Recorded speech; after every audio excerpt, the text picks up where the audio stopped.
Alright, welcome back to part 2 of the unboxing review of the Build Divers Break High Grade 1/44 Scale Gundam Shining Break Arts Mobile Suit. So yeah, as I was saying, you could swap out the chest piece. Instead of having yellow with green, you could have it with yellow there and green there instead of having yellow vents with the green little jewel. Same thing with the head. Instead of having a yellow head, you could swap it out for a greenish head. Only thing is, you might want to pull the eyes out here because they only give you one set of stickers for there. You do have somewhat of a, I don't even know how much percent, maybe like 90% of a secondary functional shield, just minus, the wings. And you have about a 99% completed, which I'm even going to go ahead and give it that 1% and give it a full 100% completed gun, secondary gun. Just, minus the little sticker for, the so-called camera. But yeah, the camera I think on the back of the head, which is so teeny tiny, you need like a 42 million gajillion bazillion times magnifying glass to see the sticker, which is like, oh my god. Ugh. So, yeah.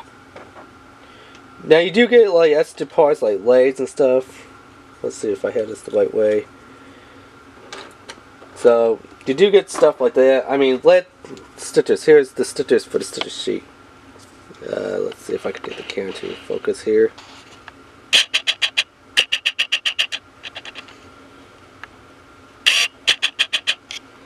So yeah, one set of eyes. Little teeny tiny piece right there. That's for the back of the head. This bigger one's for the gun. This goes into the skirt, which they need to have more skirt stickers. These go on the legs and the feet, which you don't really need them. Just some panel liner, and the black on the blue stickers don't work. So the black sticker on blue plastic doesn't work, especially on this star, the blue plastic.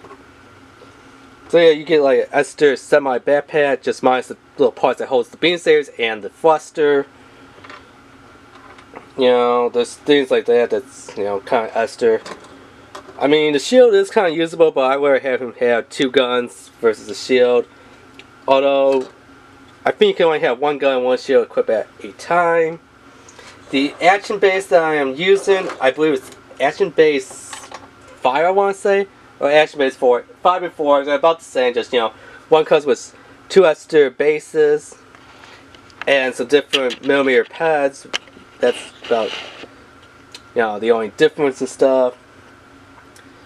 So, and the pad I have him on, it's actually a little bit too big for him, so he doesn't actually sit all the way down into his little butt. So, the little butt plug pad does not actually pad in there that great, because this is a little bit of a too big of a pad.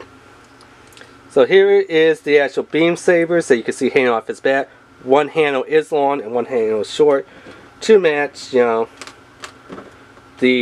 long and short beam sabers. So short one goes with the short handle, long beam goes with the long beam handle. So for, obviously that should make sense. So yeah.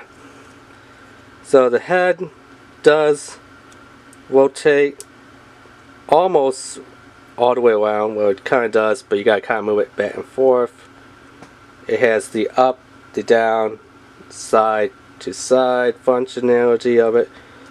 You do have somewhat of a lower ab crunch on the bottom. As far as the chest one, not really anything on the upper chest. No side to side. The arms can go out about that much due to the thrusters, which if you move them up a bit, they have a little bit more, but yeah, double bend on the elbow. So it has its first bend, which could bend pretty good, and then it has its secondary bend, which not that great, or bend, as you can see right there. On the shield, you do have to hold it at this weird, awkward kind of anal just to have it in there. So they say slide it in, you don't, you just kind of pull it out, and then it's a lot easier just to take the hand off and attach it that way, because they're saying leave the hand in the Gundam and then try putting the hand on the hand. We all know as Gunpla modders that doesn't work. So that kind of frees us up a little bit more. Swords can go back and forth, up and down, all the way around. You know, just that simple basic stuff. Side skirts cannot actually move. So yeah, well, they can move just a hair, but not that much. Front skirt can foot forward and down, is a connected ball joint. I mean, if you wanted to, you could probably take your side cuts and cut it in two so that you can move one skirt up and the other side leave it down, but yeah. The butt skirt, or the back skirt, does move up and down, not that much, kind of useless, and there is a little slot on there that tabs in. Now it doesn't tab in completely to, you know, make it secure, but it's kind of weird. So yeah, blades can go kind of side to side a little bit due to, you know, the universal crotch joint that holds the blades together. Blades can go about that far back. It's a nice double bend. If we kind of turn it this way, double knee bend, which lets awkward